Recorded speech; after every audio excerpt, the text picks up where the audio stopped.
अस्सलाम वालेकुम स्टूडेंट्स। आज के इस लेक्चर में हम एआरपी प्रोटोकॉल के बारे में पढ़ेंगे। एआरपी प्रोटोकॉल बेसिकली है क्या? एड्रेस रेजोल्यूशन प्रोटोकॉल है। इसमें क्या होता है कि हम आईपी एड्रेस की कोरिस्पोंडिंग जो है मैक एड्रेस फाइंड कर सकते हैं। ठीक है, जैसे किसी भी कंप्यूटर के साथ कम्युनिकेशन के लिए आईपी एड्रेस को हम यूज़ करते हैं ना, तो अगर हमें उस सिस्टम का मैक एड्रेस भी हमें फाइंड करना है तो एआरपी के थ्रू हम कर लेते हैं। लाइक इधर जो है मैंने यहाँ पर सिस्टम PC0 पे गई और इधर जाके मैंने इसकी इस सिस्टम का मेरा आईपी एड्रेस है 192.168.2.3 है। ठीक है, मैं इसके साथ कम्युनिकेशन करवाना चाह रही हूँ। इस सिस्टम का एड्रेस है 2.2।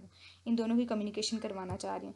ठीक है, मुझे पिंग रिक्वेस्ट का यूज़ करना पड़ेगा। मैं सपोज करती हूँ, मैं पहले कहती हूँ कि मुझे इस पीसी जो 2.2 का जो आईपी एड्रेस वाला सिस्टम है उसका मुझे मैक एड्रेस दे दो। मैंने इधर लिखा है ARP माइनस ARP, इसका ARP टेबल मैं फाइंड करने लगी। ठीक है, यहाँ पे देखिए आया कि नो ARP एंट्रीज, कोई भी आपके पास ARP एंट्रीज नहीं है। अब ये एंट्रीज कब हमारे पास आती हैं? दूसरे सिस्टम्स के मैक एड्रेस कब हमारे पास आते हैं? जब इनके साथ हम फर्स्ट टाइम कम्युनिकेशन करते हैं। मैंने इन दोनों की आपस में कम्युनिकेशन अभी तक फ़िलहाल नहीं करवाई। सबसे पहले मैं इनकी कम्युनिकेशन करवाऊँगी, मतलब कि इनकी कनेक्टिविटी करवाऊँगी। पिंग 192.168.2.2। ठीक है, इसका मैंने जो है इसके साथ कन्फिग्रेशन कनेक्टिविटी करवाई। अब जैसे ही इसे आईपी एड्रेस का पता चला, इस सिस्टम को PC0 का आईपी एड्रेस का पता चला PC3 का, तो इसने आईपी एड्रेस की कोरिस्पोंडिंग जो है मैक एड्रेस भी गेट कर दिया। अब दोबारा मैं ARP करने लगी हूँ, ARP-A करने लगी हूँ, तो इसके ARP टेबल जो इस स्विच ने इस जो है पी सिस्टम में ARP टेबल मेंटेन किया हुआ है, उसमें इस सिस्टम का एड्रेस आ गया। ठीक है, अब सिर्फ इस सिस्टम की कम्युनिकेशन मैंने सिर्फ इसके साथ करवाई है, इस वजह से इसके ARP टेबल में ओनली ये वाला सिस्टम है, उसका मैक एड्रेस है। ठीक है, और 2.2 है। अब इस चीज़ को अब इसके साथ इसके साथ कम्युनिकेशन PC6 के साथ कम्युनिकेशन करवा के देखते हैं। यहाँ पे PC6 का आईपी एड्रेस है मेरे पास 2.1 है। ठीक है, मैं फिर दोबारा PC1 पे गई। इसकी जो है इसको जो है दोबारा से मैंने पिंग करवाया, बल्कि पिंग करवाऊँगी। पिंग 192.168.2.2। ठीक है, 2.2 के साथ पिंग करवाया। अभी ये जो है इसके बाद देखते हैं इसके आईपी एड्रेस टेबल में ARP टेबल में जो है आता है कि नहीं। अब दोबारा से मैंने ARP को कॉल किया कि मुझे अपना ARP टेबल जो है दिखा दो। ठीक है, अब इस ARP टेबल में 2.2 का मेरे पास आ गया। ठीक है, पिंग करवाने के बाद जो आ गया मेरे पास। अब इसका एक और वे है ARP टेबल का फाइंड करने का। यहाँ पे सर्च बार आपको नज़र आ रहा होगा, ये टॉप पे इस जगह पे इसको मैंने ओके किया, क्लिक किया और इस पर मैं गई। अब इससे मैंने कहा कि अपना ARP टेबल दिखाओ। अब इस ARP टेबल में लास्ट टाइम मैंने कम्युनिकेशन करवाई थी 2.2 के साथ, उसके साथ मेरी आ गई।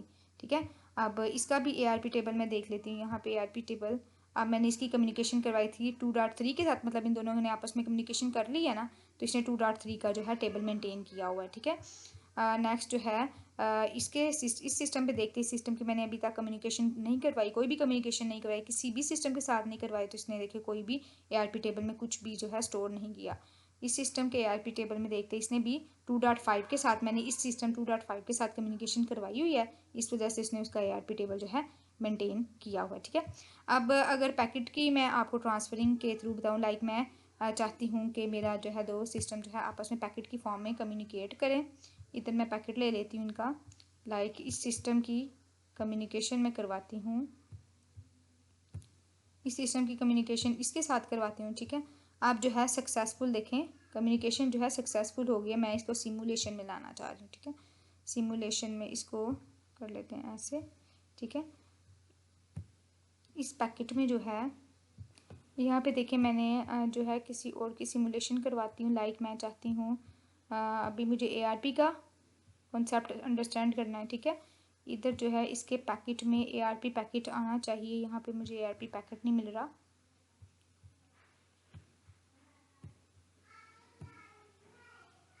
यहाँ पे है ये ICMP पैकेट है, और जो है ये भी मेरे पास दो पैकेट ICMP के हो गए। एक्चुअली में मुझे ARP पैकेट चाहिए इनका कम्युनिकेशन करवाने के लिए। ये भी मेरे पास ICMP हैं। इसको मैं सिनेरियो को डिलीट करके ARP पैकेट यहाँ पे देखिए मेरे पास आ गया। इधर ICMP पैकेट है जो मैसेज को फॉरवर्ड करने के लिए हम यूज़ करते हैं, मतलब किसी अंदर हमारा मैसेज होता है, और ये है मेरे पास ARP पैकेट। ये पैकेट क्या करेगा? एड्रेस रेजोल्यूशन प्रोटोकॉल ये करेगा क्या? ये मेरे मैक एड्रेस को गेट करेगा। ठीक है, इस पैकेट पे मैं क्लिक करती हूँ ज़रा, यहाँ पे देखिए इधर। अच्छा जी, किस लेयर में वर्क कर रहा है? लेयर 2 में वर्क कर रहा है। ठीक है, इसके अलावा पोर्ट कौन सी पोर्ट के साथ, स्विच में कौन सी पोर्ट के साथ अटैच है, और पैकेट सोर्स क्या है, इसका सोर्स इसका 2.2 है, और इसका डेस्टिनेशन क्या है, डेस्टिनेशन आईपी एड्रेस है 2.4। इधर देख लेते हैं 2.2 मुझे कम्युनिकेशन करवानी थी।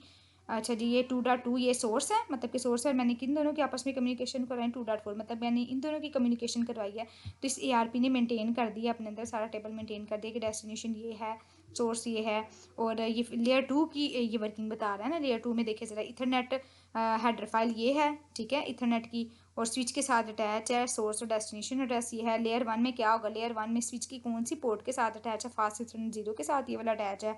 अब जो है इसको मैं ऑन करती हूँ सिमुलेशन को, यहाँ पे जो है इधर मैंने सिमुलेशन को ऑन किया, देखिए ज़रा अभी जो है एआरपी मेरे पास जा रहा है, एआरपी पैकेट जो है अब ये सारी तरफ एआरपी पैकेट गया, मतलब सब ने एआरपी पैकेट ने क्या किया, एड्रेस को फाइंड आउट किया, आईपी एड्रेस के कोरिस्पोंडिंग, क्योंकि स्विच तो मैक एड्रेस पे वर्क करता है ना। सबसे पहले हमने एआरपी पैकेट भेजा, उसने सारे एड्रेसेस को देखा, अपने जो है आईपी एड्रेस के थ्रू कोरिस्पोंडिंग मैक एड्रेस को देखा, ताकि स्विच को बताए कि ये मेरा डेस्टिनेशन है। जब उसके पास सारे मैक एड्रेस आ गए, उसके बाद उसने ओरिजिनल आईसीएमपी पैकेट भेजा जिसके अंदर हमारा मैसेज था, ठीक है।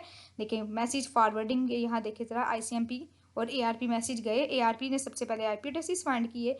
जब सारे आईपी एड्रेसेस हमारे पास, मैक एड्रेसेस आ गए हमारे पास, उसके बाद उसने ओरिजिनल मैसेज आईसीएमपी के थ्रू जो है ओरिजिनल मैसेज भेजा, और फिर नेक्स्ट लास्ट में हमारी जो कम्युनिकेशन है वो सक्सेसफुल हो गई।